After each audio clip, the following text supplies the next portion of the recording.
The market was loud and full of life. Colorful stalls lined the streets. Aliens from many planets walked around, buying, selling, shouting. But in one dirty corner of that market, there sat a small alien girl. She was not colorful. She was not smiling. She was cold, hungry, and alone. Her clothes were torn. Her skin was pale. Her bones showed from her thin arms. She didn't speak. She didn't beg anymore. She just sat, hugging her knees. Every day she waited, maybe for food, maybe for help. But none came. They called her trash. Some laughed when they saw her. "Look at that thing," one alien boy said, pointing. "She stinks." A group of alien children picked up stones. From the ground, they threw them at her. One hit her arm. Another hit her cheek. She didn't move. She didn't cry. She had no tears left. Why doesn't she leave? A woman said, walking past with her basket full of fruits, "She likes being dirty," a vendor replied. "Or maybe she's just dumb." They all laughed. The girl just looked down. Her stomach growled, but she ignored it. Hunger was her only friend now. At night, the market lights turned off one by one. The noise faded. Vendors packed up and went home. No one looked back at her. No one asked if she had a home. She crawled into an alley, covered herself with a sack, and shivered. The wind was sharp. She remembered warmer days when her mother still held her, before the war, before the ships came, before her kind threw her out for being useless. She was too small, too weak, too quiet, not good enough, not useful. She was alone now, left to die slowly while others lived loudly. Far away, on the other side of the market, a human man walked alone. He was tall, wrapped in a dark coat, carrying a small bag. His name was Jordan. He was new to this alien city. People didn't trust humans here. He didn't mind. He liked silence. But tonight, something pulled him toward the alley. He walked past the stalls. His boots made soft sounds on the wet ground. He stopped when he saw her. A small figure, curled up in a corner, half covered in a sack. He watched. She didn't move. Was she even alive? He bent down, slowly, carefully. He saw her face, pale, bruised, her eyes opened weakly. She looked at him, no fear, no hope, just emptiness. He reached into his coat and pulled out a piece of bread. It was warm, soft. He broke it and placed half near her. She didn't move. He didn't speak. He just left the bread and stood up. She looked at the bread. Her fingers shook. Slowly, carefully, she grabbed it and took a bite. It was like biting into sunlight. Her eyes closed. For the first time in days, her lips moved. A soft whisper, warm. Jordan watched from a distance. He didn't smile. He didn't approach again. He just watched her eat, slowly, like someone afraid the food would vanish. Then he turned and left. The next morning, the market came alive again. The same people, the same voices, the same hate. "Still here?" a vendor said, seeing the girl. "Why won't she die already? More stones, more kicks." But today, the girl looked different. Not stronger, not braver, but less empty. She had eaten. Her body remembered what it was like to live. From a rooftop above, Jordan watched again. He had seen hunger. He had seen war. But never had he seen a child treated like this, with no kindness, no mercy. He looked at the sack in his hand. It had more bread, a small fruit, and a blanket. He didn't know why he cared. He didn't even know her name. But something inside him whispered, she shouldn't die like this. That night, when the lights went off again, Jordan returned to the alley. She wasn't there. His heart dropped. Then, he saw her behind the bins. Hiding, he placed the sack down gently. She peeked out. He didn't speak. She didn't speak. He turned to leave again. But this time, her voice, small and broken, reached him. "Will you come back tomorrow?" He stopped. Then, without turning, he said softly, "Yes." and walked into the night. The wind carried the smell of warm bread again. She opened her eyes. Her bones still ached. But something was different. A small paper bag sat near her feet. Inside half an apple, still fresh, and a cloth-wrapped bread. Roll. The girl looked left, then right. No one. Only early morning mist in the empty market. She ate slowly, hands shaking. She didn't remember the taste of fruit. It was sweet, soft, and it made her throat burn from surprise. Why would someone leave this for her again? That afternoon, she saw him. The tall human was standing across the street. He wasn't shopping, he wasn't talking. He just stood quietly, leaning against a wall, his eyes calm and gentle, watching her, not like the others. The others stared at her like she was trash, like she was something to throw away. But this man, his eyes were warm, not because he smiled, he didn't, but because he didn't look away. The girl looked back. She waited for him to speak, to yell, to ask her to leave. He didn't. Instead, he reached into his coat pocket and took something out. It was a folded cloth. He dropped it beside a broken box and walked away. She waited 10 minutes, then moved slowly toward it. A small bottle of water, a clean slice of bread, and a woolen scarf. She grabbed the scarf with both hands and held it close. It still smelled like warmth, like something safe. For the next few days, the same thing happened. He never talked to her, never came too close. But every day, something appeared, a piece of fruit, a small container of soup, a warm item. One day a pair of socks. Another day, a rain jacket, just her size. Each time, he placed them near her and left before she could say a word. He wasn't just helping her. He was watching over her. Then came the night of the storm. The sky cracked with lightning. Cold rain hit like needles. The girl tried to stay under her broken tarp, but wind took it away. She ran behind the stalls, searching for shelter. None came. The wind howled louder. Thunder roared. Water filled her shoes. Her body shook. Then she saw him again. He stood near the alley's edge, rain pouring over his shoulders. He didn't move, his coat soaked, his face calm. He lifted one arm and pointed. Behind him, a door, slightly open. Faint light inside. She didn't move. Her feet were frozen. Her heart screamed, what if it's a trap? What if he slams it shut? What if he hates me too? But lightning cracked again, and the cold burned deeper. She took one step, then another. He didn't move. She walked past him slowly. The door creaked open. Inside was a small room, one chair, one mat, a low fire burning in a stove, a folded blanket on the ground. She stepped in, soaked, shivering. She turned to see the man again, but he wasn't at the door. He was gone. She looked at the chair. A bowl of soup waited there, still warm, steam rising. She didn't eat right away. First she stared at the bowl. Then at the chair. Then her tears finally came, not from pain, but from something even deeper. No one had ever done this for her before, not even her own kind. That night, she didn't curl into a dirty alley. She slept under a blanket, near a fire, with the smell of soup still in the air. And when morning came, she whispered the first words she had said in weeks. Thank you. She didn't know his name, but she couldn't forget his eyes. They were not just kind. They were full of something deeper, something she had never seen in anyone before. He had saved her without saying a word. And then he vanished. When she woke up, the blanket still covered her. The soup bowl was empty. The fire had turned to ash. But the door was wide open, and the strange human man was nowhere in sight. She waited. 1 hour. 2 hours. She stepped outside into the sunlight, gripping the blanket tightly around her shoulders.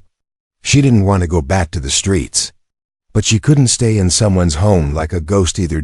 So she walked, and then she saw him. Far Away, down the next block, moving slowly. Hands in his coat pockets. Her heart jumped. She followed. She didn't walk close. She kept her steps quiet. Her head low, hiding behind corners and crates. But her eyes stayed fixed on him. He moved differently than others, calm, not rushing. Not scared. Not cruel. He stopped at a small tent with a red flag above it. He took out something from his bag, a packet of medicine, and handed it to a sick alien child with bandages on his head. The girl blinked. He wasn't just helping her. He was helping others too. He moved again, next to an old woman sitting on the ground. He passed her a packet of food and walked away before she could thank him. Why was he doing all this? He was a human. Outsiders didn't help. Everyone said humans were selfish, dangerous, and cold-hearted, but this one, he was different. She followed him for hours. He didn't go to a big house, didn't ride a shiny hover car. He walked like a poor man. But his bag always had food, and his eyes always found the broken ones. When the sun started setting, he stopped near a hidden alley, looked around, and then looked straight at her. She froze. He didn't yell. He didn't walk away. He simply raised his hand and gave a tiny wave, as if he had known she was there the whole time. Then he turned his back and disappeared into the shadows. That night, she didn't go back to the market corner. She returned to the place where he had first let her in. The little room was empty again, but a new bowl of soup sat waiting. A soft towel rested on the chair, and a folded shirt lay next to it, her size. He had left it for her, not because she was useful, not because she was family, just because she existed. The next morning, she stepped out and waited at the alley's edge. He walked past her again, like he always did, quiet, calm. She took a deep breath and followed again. This time, he stopped at a small wall garden. She watched as he fixed broken pots, picked up fallen flowers, and cleaned the water pipes. She slowly walked up behind him. He turned, and their eyes met again. For the first time, he spoke to her. "Do you like flowers?" The girl opened her mouth, but no words came out. She just nodded.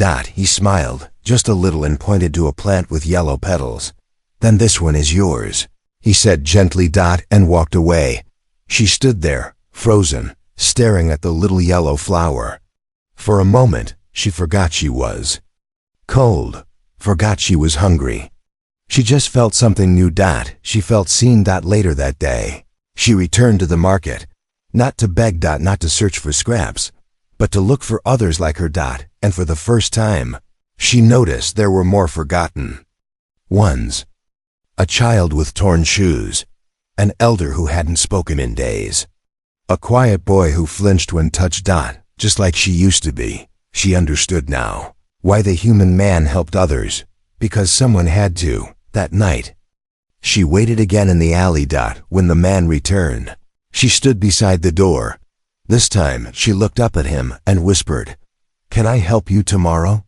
He didn't answer right away, but then he gave her the biggest gift she had ever received. He nodded. And said, "Yes, you can." It was raining again, not a wild storm like before, just quiet, sad rain. Like the sky was crying slowly, like she once did.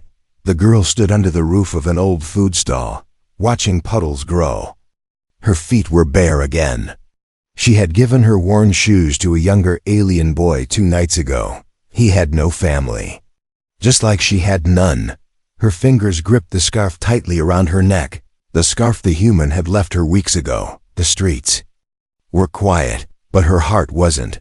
She hadn't seen the man for 2 days. Not at the market, not near the sick tent, not beside the garden. Something was wrong. She walked out, her steps quick, her breath sharp. Her eyes searched every corner, every alley, every broken door. And then she saw it, a coat, hanging outside a small house made of red bricks. Her heart jumped. She stepped closer. A window was slightly open. Warm light glowed inside. A faint smell of soup drifted through the air. But the place was silent. She walked to the door, and froze. It was slightly open too, just a crack. She looked around. No one watching. No one near. Her small hand reached forward and pushed the door slowly. Creak. The sound made her flinch, but nothing happened. No alarm. No voice, just warmth. Inside, it was simple. A table, a kettle, a worn-out couch, a stack of books, and a mat near the fireplace with a blanket still folded, untouched. On the table, a pot of soup, still warm.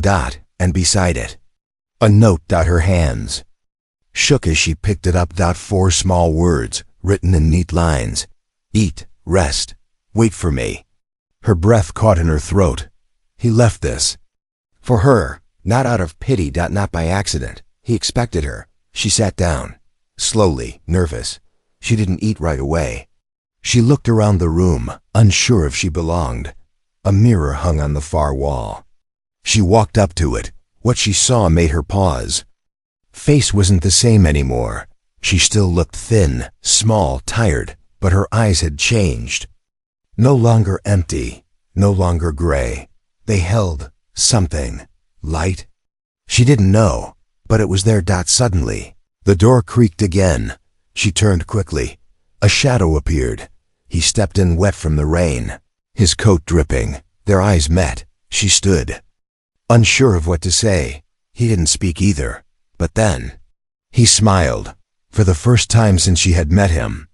He truly smiled, not a small one. A real one. Welcome, he said softly, taking off his coat. You're not just a guest anymore. She looked down, unsure. I don't understand, she whispered. He walked past her and placed a small box on the shelf. I've been alone for a long time too, he said, without looking back. But now, maybe we both don't have to be. That night, she sat on the mat by the fire while he read an old book aloud. The words didn't all make sense to her, but the sound of his voice, it calmed something inside her chest. The flames crackled. Rain tapped gently on the windows. She closed her eyes. And for the first time in her life, she didn't dream of running or hiding. She dreamed of sitting beside a fire and waking up safe. They watched her. Every step she took, every time she smiled. They watched. Not with kindness, not with poison in their eyes. The girl didn't notice at first. She was too busy learning how to live again. She swept the floor. She folded the blankets. She learned how to boil tea. She even picked flowers from the alley garden and placed them in an old glass jar on the table. For the first time, she felt like the house was her home too. But the outside world hadn't changed. One morning, while hanging a wet blanket outside, she heard whispers behind the wall. She lives with that human now. Disgusting little rat. She probably steals from him. Maybe she's controlling him. Filthy little alien. The words stabbed her. She didn't cry. She just lowered her head and kept hanging the blanket. Later that day, while walking to the small shop to buy salt with the coins the man gave her, something hit her back. Hard. She stumbled forward and turned around. A group of alien children were laughing. One of them held a muddy apple. He threw it again. It hit her chest. She's pretending to be clean now. She belongs in the gutter. She didn't run. She didn't scream. She just picked up the apple, wiped the mud off, and left silently. They shouted after her, but she never looked back. That night, she placed the bruised apple on the table. The man noticed it. He also noticed the bruises on her arms. He said nothing. At first. Then he asked one soft question. Did they hurt you? She shook her head. He stared at her for a long time, then said, even lies are heavy. She whispered, I don't want you to be in danger because of me. He stood up, walked to a cabinet, pulled out a long wooden sign, and walked outside. She followed him, confused. He nailed the sign to the wall above the door. It read, This home belongs to both of us. She gasped. People began to gather. Neighbors stared. Whispers grew louder. You're protecting her now? She's nothing. You'll lose business. But the human turned to them calmly and said, Then let it all be lost. And he closed The door. That night, she sat quietly by the fire, staring at the sign through the window. She felt scared, not because of the people, but because she had never been worth protecting before. She looked at the man. His eyes were closed, resting in his chair. She whispered, "Why me?" He opened one eye and replied, "Because when I first saw you, you reminded me of myself." The next day, things got worse. Someone threw trash at their door. Someone painted, "Go back to the streets" on the wall. One morning, they found broken glass beside the house. She started shaking. "I should go," she said. "I'll leave tonight." But he didn't reply. Instead, he gave her a key. "This is your home too," he said. "You don't run from your own home." Her hands shook. "No one ever gave me a key before," she whispered. He looked at her and said something that made her heart stop. "Then keep it forever." Asterisk, the house was too quiet. The fire didn't crackle the same way. The chair near the table was empty. The coat still hung on the wall. But he hadn't come out of his room in 2 days. The girl stood outside his door, holding a bowl of soup. "Please eat," she whispered. No answer. She knocked softly. Still silence. She placed the soup on the floor and sat beside the door. Her hands trembled. The man, her only light, was sick, very sick, that night. The wind howled outside. She lit the fire herself for the first time. She remembered how he did it. Match, twist the knob, feed the flame. But the fire didn't warm her heart. "Not tonight," he groaned from the other side of the door. His voice was weak. She ran inside. He lay on the bed, sweat covering his face, his skin pale and lips dry. "I'm fine," he whispered. "Just rest." "No," she said firmly. It was the first time she had ever said the word with strength. "No," she repeated. He tried to smile. "You're finally learning to talk back." Then he fainted. She panicked. She checked his pulse. His breathing was slow. She had no medicine. No one would help. No one liked her. But he helped them all. He gave food to the sick, warmth to the weak, and safety to her. And now no one came for him. She grabbed his coat and ran into the night. She knocked on doors. Begged at clinics. People saw her and shut their windows. "He helped your children," she cried. "He gave you food when you were cold." They turned away. One woman said, "He chose you, let you into his house. That was his mistake." She stood frozen in the street. The wind screamed. Tears rolled down her cheeks. But then, something changed in her chest. Not sadness. Fire.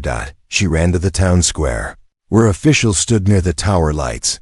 Her voice cracked, but she shouted, louder than she had ever spoken in her life. "Please, he is sick. He needs help. He helped all of you." The crowd stared. People whispered. One of the guards moved forward. "Go home, girl." She stepped closer. Her feet were bare, her eyes full of rage and pain. "No," she said. "He saved your lives. Now it's your turn." A silence fell over the street. Then an old man stepped forward. Then another. Within minutes, a group of 4 followed her back to the house. They brought blankets. One brought medicine. One woman who once threw trash at her brought water and lemons. They worked quietly. The fire burned again. The man opened his eyes sometime near dawn. He looked at her face. "What happened?" She took his hand and whispered, "You gave me a voice." Tears fell from his eyes. Then it was worth it. The next day, the word spread. The silent girl had spoken, not with fear, not with begging. With power. She stood on the porch that afternoon, staring at the crowd below. She wasn't hiding anymore. She wasn't trash. She was his daughter now, by heart, not by blood. And for the first time, the town saw it too.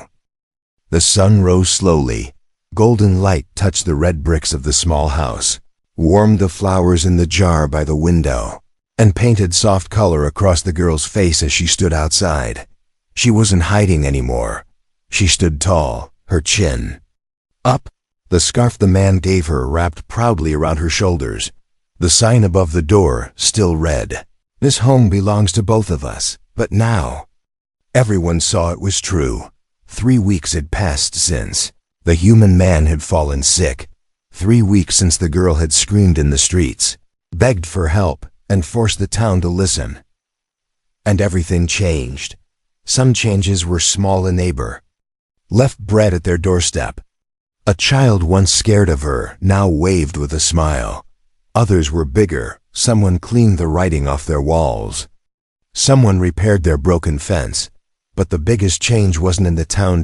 It was inside her. She spoke now, not a lot, not loudly, but her voice was clear. Soft, but strong. She read books with the man, helped him walk outside, cleaned his wounds, cooked for him, laughed with him. And one evening, while sitting together by the fire, he asked her quietly, "Do you remember your name?" She was silent for a moment. Then she nodded. Double quotes, "Yes," she whispered. "But I want a new one." He raised an eyebrow. "What would you like to be called?" She looked at the fire, her eyes reflecting its light. After a pause, she said, "Hope." He smiled gently. "It fits you." The next day, a group of city officials came to their home. People gathered outside. Curious, the officials stepped forward and handed the man a letter. It was an invitation to a public ceremony. For what? The girl Hope asked, worried. The man handed her the letter. "It's for you." That evening, in front of the town center, the girl stood on a platform beside the human. People watched from all sides, some who once mocked her, others who had once been silent.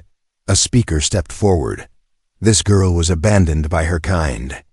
She was treated worse than trash. But one human gave her safety, and she gave him back a reason to live. The man looked at her with pride. "She reminded this town what kindness looks like," the speaker continued. "She reminded us that hearts do not care about species. That courage comes in the smallest voices." They placed a medal around her neck, but it wasn't gold that made her cry. It was the clapping. The same people who once threw stones were now clapping for her. That night, back at the small house, she placed the medal on the shelf and said, "I don't need this." The man looked at her. "Why?" She smiled, tears in her eyes.